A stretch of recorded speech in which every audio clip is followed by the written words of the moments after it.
अस्सलाम वालेकुम। आज की कहानी का नाम है काली अफियत। Case number 7।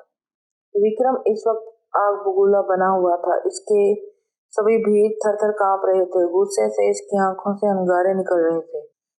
फिर इसने तमाम मसरूफियात को पसे पस डालकर फैसला किया, सबसे पहले इस अनदेखी शक्ति का कुछ करना होगा। अब तक 2 बार वो इस ताकत की वजह से शर्मिंदगी उठा चुका था।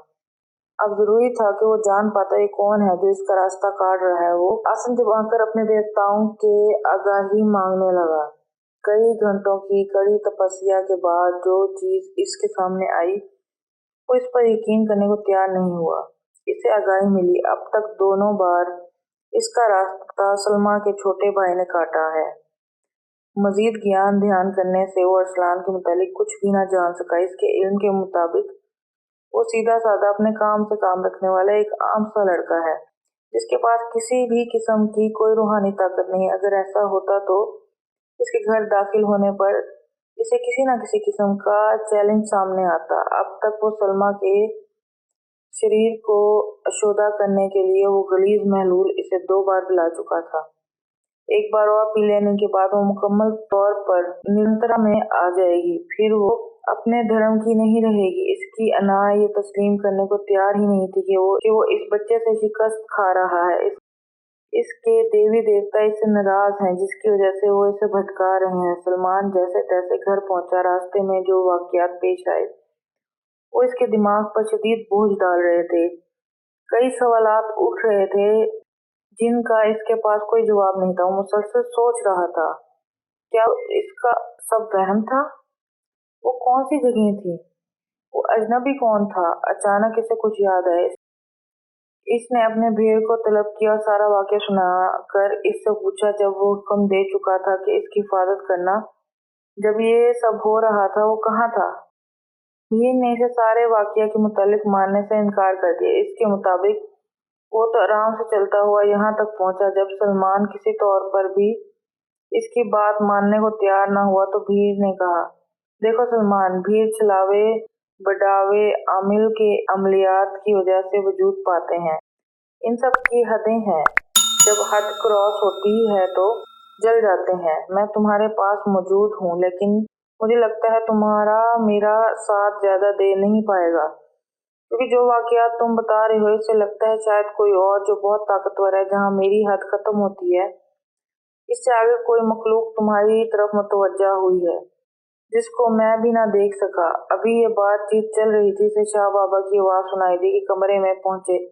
सलमान वहां पहुंचा। मेज पर एक पेपर रखा हुआ था। सलमान ने कागज उठाया और बाहर आ गया। तहरीर पढ़कर सलमान ने पूरे वजूद में खौफ की लहर दौड़ गई, और इस सर्द मौसम में भी इसका पूरा जिस्म पसीने में नहा गया। शाह बाबा ने लिखा था, इसे कल तक किसी ऐसे नौज़ायदा बच्चे का इंतजाम करना होगा जिसकी नाल अभी तक खुश्क न हुई हो। बच्चे को लाकर इसकी कड़ी हिफाजत करना होगी। फिर जब शाह बाबा कहे इसे टेबल पर रख दे। ये सफाके की इंतहा थी, लेकिन तहरीर की अगली लाइन पढ़कर सलमान पहली बार सोचने पर मजबूर हुआ।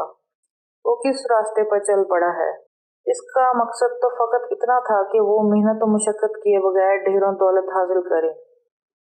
ये वो ख्वाहिश थी जिसकी खातिर इस चक्कर में आया था, लेकिन यहाँ तो दरिंदगी ही दरिंदगी थी। शाह बाबा ने लिखा था, अगर वो ऐसा ना कर सका तो शाह बाबा के सगे बेटे को घर से ले आए, किसी नशा आवर दवा के जेर असर रखे, और बाकी वही हुक्म था।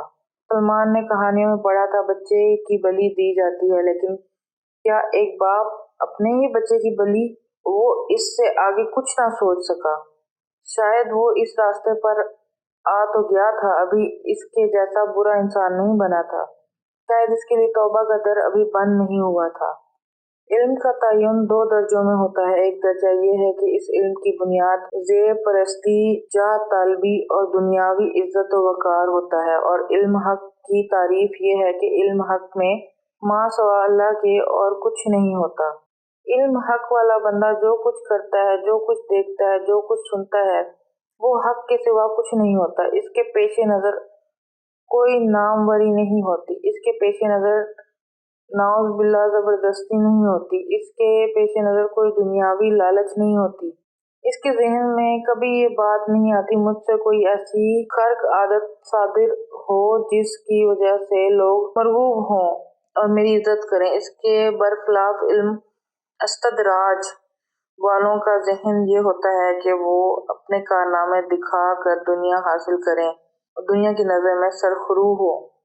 अब दोनों अलूम के टकराने का वक्त आने वाला था। किसी अनजाने खौफ के ज़ेर असर सलमा ने ट्रे फौरन छुपा दी। आज इसके अंदर कोई जंग नहीं चल रही थी, वो बस इस सारे मामले को जानने की फितरी तजस्सुस में मुब्तला थी। अपने हाथों पर विक्रम का लम्स अब भी महसूस कर रही थी। इसका दिल चाह रहा था वो इस लम्स की असीर हो जाए, लम्हे वहीं थम जाए। न जाने क्या था इस मशरूब में। इसका जिस्म व दिमाग हल्का फुल्का हो गया था। बहुत अरसे के बाद इसका दिल कर रहा था वो गुनगुनाए, हंसे, जिंदगी को जिए। कितने सालों बाद आज इसके अंदर वो सारी उमंगें जाग गई थीं जिन्हें इसने हमेशा सुलाए रखा था। किसी लाशऊर के ज़ेरे असर वो गुनगुनाने लग गई। इसी दौरान किसी कदमों की आहट पर इसका दिल बहुत तेजी से धड़का। तभी अरसलान कमरे में दाखिल हुआ। सलमा से कहा, दरवाजा बंद कर ले, वो किसी काम से जा रहा है, रात को इशा के बाद घर आएगा। अरसलान का दिल कर रहा था वो दोबारा इमाम मस्जिद के पास जाए और हर बात उनसे शेयर करे। फिर इनकी मसरूफियात को देखकर इसने सोचा आज इशा के बाद जाएगा और इनसे बात करेगा। विक्रम और सलमान की मुलाकात आज भी हो गई। विक्रम ने कपड़े में लिपटा हुआ एक पैकेट सलमान के हवाले कर दिया और कहा, इसे रावी के इस पार कब्रिस्तान का रास्ता अच्छी तरह समझा दिया। कब्रिस्तान में एक कब्र जिस पर कोई कुतबा नहीं लगा हुआ था, एक नक्श बना कर दिया। ये किसी लावारिस की कब्र मालूम पड़ती है। वहां तक पहुंचने के लिए सलमान चाहे तो अपने भेड़ से मदद ले सकता है। सलमान को बस करना ये था कब्र के सिरहाने की जानिब छोटा सा गड्ढा खोदकर इस पैकेट को वहां दफन कर देना है। इसके साथ ही सलमान को 2 और भी दे दिए। सलमान ये पैकेट लेकर अपने ठिकाने पर नहीं जा सकता। इसे घर से बाहर ही किसी महफूज मकाम पर इसे रखना है। कल सुबह जैसे ही ज़वाल का टाइम होगा इसे ये काम करना होगा। सलमान ने विक्रम से सवाल किया, इतने से काम से मेरी वफादारी कैसे साबित होगी? विक्रम का लहजा तब्दील हो गया, बोला, ये तेरे सोचने का काम नहीं, बस एक बार मेरा ये काम कर दे, पूरा जीवन बादशाहों की तरह बैठ कर खा। शाह बाबा या विक्रम के साथ दोबारा राब्ता रखना चाहो तो तुम्हारी मर्जी, वरना इतना कुछ मिल जाएगा इस संसार में तुझसे बड़ा साहूकार कोई दूसरा ना होगा। फिर बिना कोई और बात किए विक्रम चला गया। सलमान के तीनों भी हाथ बांध कर इसके सामने खड़े थे। इतना तो सलमान समझ गया था काम इतना आसान नहीं होगा जितना विक्रम बता कर गया। सलमान के पास शाह बाबा के घर के सिवा कोई दूसरा ठिकाना नहीं था और वो पैकेट वहां ले जा भी नहीं सकता था। अजीब मुसीबत में फंस गया। फिर इसके शातिर दिमाग ने हल ढूंढा और वापस गोरखन के पास पहुंच गया और पैकेट इसके हवाले करके बोला, मैं भूल गया था, शाह बाबा का बहुत खास सामान है, इसको आज रात अपने पास रखो, कल सुबह आकर मैं ले लूंगा, इसकी बहुत हिफाजत करना। गोरखन ने पैकेट लेकर सलमान के सामने ही लोहे के एक संदूक में रखकर मजबूत ताला लगा दिया। मजीद मुतमईन करने के लिए इसकी चाबी भी सलमान के हवाले कर दी। सलमान इसकी अक्लमंदी पर मुस्कुराया, जेब से 100 के 5 नोट निकालकर इसके हाथ पर रख दी। सलमान ने एक भीड़ की ड्यूटी लगा दी कि वो वही रहे। कब्रिस्तान से बाहर आकर दूसरे दोनों भीड़ों को कहा, वो इसके साथ चले, इससे खतरा है, इसकी हिफाजत करें। सलमान अपनी तरफ से चारों खाने ठोंक कर चल रहा था। अरसलान नमाज इशा की अदायगी के बाद इमाम मस्जिद साहब के पास पहुंच गया। इमाम साहब इसे देखकर मुस्कुरा दिए और फिर हाथ पकड़कर इसे अपने हिजरे में लेकर आ गए। इमाम साहब का हिजरा किसी दरवेश के हिजरे की तरह था, जहां जमीन पर चटाई बिछी हुई थी, जरूरियात जिंदगी की चंद चीजें थीं और एक केरोसिन स्टोव था। इमाम साहब ने अरसलान से पूछे बगैर एक बर्तन में पानी निकाला और चाय चढ़ा दी। जब तक चाय तैयार हो रही थी दोनों खामोश रहे। इमाम साहब ने एक प्याली अरसलान को दी और दूसरी खुद लेकर अरसलान के सामने बैठ गए। अरसलान ने शुक्रिया अदा किया तो इमाम साहब बोले, जज़ाकल्लाह कहने की आदत अपनाओ, शुक्रिया हमारे यहाँ नहीं चलता। फिर इससे आने का मकसद पूछा। अरसलान ने सलमा के बीमार होने से लेकर आज तक पेश आने वाले तमाम वाक़ियात बता दिए। तमाम बात सुनकर इमाम साहब ने आंखें बंद की और अपना सर सीने की जानिब झुका लिया। मैं बहुत देर तक सर झुकाए ऐसे ही रहे। अरसलान को लगा जैसे वक्त थम गया हो। वो न जाने कब से यहाँ बैठा है। इसकी मुंतज़िर निगाहें इमाम साहब पर मरकूज थीं। फिर इमाम साहब के चेहरे के तासुरात बदल गए और आंखें खोलकर अरसलान की तरफ देखा। इस वक्त इनका चेहरा अजीब जलाली लिए हुए था। अरसलान की नजरें झुक गईं। इमाम साहब बोले, हमें फौरन तुम्हारे घर चलना होगा। अरसलान बिना कोई सवाल किए उठा और इमाम को लेकर अपने घर की तरफ चल पड़ा। अरसलान के जाने के बाद सलमा के अंदर अजीब बेचैनी शुरू हो गई थी। इसके अंदर के जज्बात गोया जाग गए। शायद लाइफ में पहली बार किसी मर्द ने इसे छुआ था। इसका असर ये हुआ, बरसों से इसके अंदर की सोई हुई औरत गोया जाग गई। इसने पानी गर्म किया और देर तक नहाती रही। इसके बाद इसने अपना बेहतरीन लिबास निकाला और जेब तन किया और आईने के सामने आकर बैठ गई। इसका मन जैसे आज इसके कंट्रोल में नहीं था। सलमा ईद बकर ईद पर हल्का सा मेकअप करती थी। वैसे तो इसके पास ना पूरा सामान था और ना ही इसने इन सब की जरूरत महसूस की, लेकिन एक औरत होने के नाते बनाव सिंगार इसकी फितरी चाह थी। जब बाजार जाती थोड़ा बहुत बनाव सिंगार का सामान ले आती थी। आज इसने मेकअप निकाला और गहरा मेकअप कर लिया। फिर भी वो अपनी तैयारी से मुतमईन नहीं हो रही थी। इसका दिल किया कहीं फूलों के हार मिल जाएं, गजरे हों, मगर ये सब अभी मुमकिन नहीं था। इससे इसका दिल बहुत उदास हो गया और आंखें मूंद कर बेड पर आकर लेट गई, जैसे खुद से खफा हो। फिर इसे लगा जैसे पूरा कमरा फूलों की खुशबू से भर गया है।